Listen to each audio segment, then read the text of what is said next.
அனைவருக்கும் வணக்கம். இந்த வீடியோவில் நாம் இன்றைக்கி சட்டப்பேரவை உரையில் தமிழக முதல்வர் ஒரு திருக்குறளை மேற்கோள் காட்டி பேசியிருந்தார்.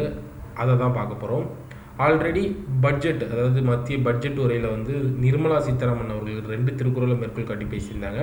அதுக்கான வீடியோ ஆல்ரெடி நம்ம போட்டிருக்கோம். அந்த வீடியோ நீங்கள் இதுவரை பார்க்கலன்னா கீழே லிங்க்கில் கொடுத்துருக்கேன், போய் பார்த்துக்கோங்க. ஓகே, இன்றைக்கி முதல்வர் அவர்கள் என்ன திருக்குறளை மேற்கோள் காட்டி பேசினார், அது மட்டும் இல்லாமல் இந்த திருக்குறளை சொல்லிட்டு ஒரு முக்கியமான அறிவிப்பு வெளியிட்டிருந்தார். ஓகே, அதையும் தான் நம்ம இந்த வீடியோவில் பார்க்க போகிறோம். வாங்க வீடியோக்குள்ள போகலாம். என்ன திருக்குறள்னு பார்த்தீங்கன்னா, உழுவார் உலகத்தாருக்கு ஆணி அக்தாற்றாகு எழுவாரே எல்லாம் பொறுத்தல். இதுதான் அவர் மேற்கோள் காட்டி பேசின திருக்குறள். இதுக்கான பொருள் பார்த்தீங்கன்னா, மற்ற தொழில் செய்பவரையும் உழுபவரே தாங்கி நிற்பதால் அவரே உலகத்துக்கு அச்சாணி ஆவார். இந்த குறளை தான் மேற்கோள் காட்டி பேசியிருந்தார். ஓகே, அந்த குறள் பார்த்திங்கன்னா பொருட்பாலில் குடியியல், எந்த இயல்னு பார்த்திங்கன்னா குடியியலில் உழவு அப்படிங்கிற அதிகாரத்தில் இருக்குது. ஸோ இது ஸ்கூல் புக்லேயும் இருக்குது. ஸ்கூல் புக்கில் எங்கே இருக்குதுன்னு பார்த்தீங்கன்னா 9th book. Okay, 9th Tamil second டேர்மில் நீங்கள் பார்த்தீங்கன்னா உங்களுக்கு வாழ்வியல்னு ஒரு திருக்குறள் பற்றி இருக்கும். அதில் உழவு அப்படிங்கிற அதிகாரத்துக்கு கீழே இந்த குறளை கொடுத்துருக்குறாங்க. இன்னொரு விஷயம் என்னென்னா, இந்த குறளில் இருக்கிற அணி என்னென்னு பார்த்தீங்கன்னா ஏகதேச உருவ அணி. ஓகே, இதையும் நீங்கள் ஞாபகம் வச்சுக்கோங்க.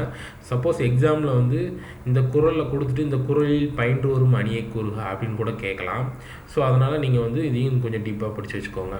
ஓகே, நான் ஆல்ரெடி சொன்ன மாதிரி இந்த குறளை சொல்லிவிட்டு முதல்வர் அவர்கள் ஒரு முக்கியமான அறிவிப்பு வெளியிட்டிருந்தாருன்னு சொல்லியிருந்தேன். அது என்ன அறிவிப்புனா வேறு ஒன்றும் இல்லை, விவசாய கடனை தள்ளுபடி பண்ணிட்டார். ஓகே, அதுக்கு முன்னால் தான் அவங்க இந்த குறளை மென்ஷன் பண்ணி பேசியிருந்தாங்க. அதாவது விவசாயி தான் முக்கியம், அந்த நாட்டோட அச்சாணியே அவங்க தான் அப்படின்னு மென்ஷன் பண்ணி பேசிட்டு விவசாய கடன் தள்ளுபடி செய்யப்படப்பதாக சொல்லிட்டாங்க. எவ்வளோ ரூபா தள்ளுபடி பண்ணியிருக்காங்கன்னு பார்த்தீங்கன்னா கிட்டத்தட்ட 12,110 கோடி ரூபா தள்ளுபடி பண்ணியிருக்காங்க. ஸோ இதை பற்றி நம்ம டீட்டெயிலாக டெய்லி கரண்ட் அஃபேர்ஸில் பார்த்துக்கலாம்.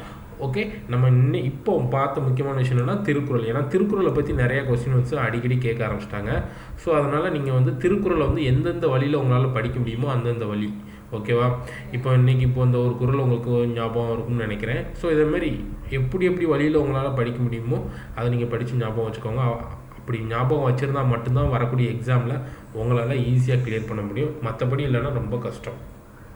ஓகே, இப்போ இந்த குறள் பார்த்தாச்சு. இந்த குறள் புக்கில் எங்கே இருக்குதுன்னு பார்த்துட்டோம்.